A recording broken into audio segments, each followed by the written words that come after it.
প্রচণ্ড গরমে অতিষ্ঠ জনজীবন। গরম থেকে রক্ষা পেতে বৃষ্টির জন্য ইস্তিসকার নামাজ আদায় করেছেন মুসল্লিরা। সোমবার বিকেল ৩টার দিকে রাজবাড়ী সদর উপজেলার বহরপুর ইউনিয়নের মৃধার বটতলা সংলগ্ন ঈদগাহ মাঠে ইস্তিসকার নামাজ আদায় করা হয়। বিশেষের নামাজে ৩ শতাধিক মুসল্লি অংশ নেন। মহান আল্লাহর কাছে মোনাজাতে বৃষ্টির জন্য প্রার্থনা করেন তারা। আল্লাহ কার কাছে যাব মাওলা? হে আল্লাহ, এতগুলো মানুষ, হে আল্লাহ আপনার বান্দা, হয়তো নাফরমানি আমরা করি, আমরা গুনাহ করি মাওলা।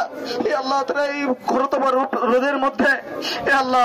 এদিকে বৃষ্টির আশায় কুষ্টিয়াতেও ইস্তিসকার নামাজ আদায় করেছেন গ্রামবাসী। কুমারখালী উপজেলার বল্লভপুর গ্রামের খরিলার বিলে খোলা আকাশের নিচে নামাজে অংশ নেয় শিশু বৃদ্ধ সহ ২ শতাধিক মুসল্লি। নামাজ ও মোনাজাত পরিচালনা করেন রসুলপুর মাদ্রাসার হেফজখানার শিক্ষক মাওলানা মুফতি নাসির উদ্দিন আল ফরিদ।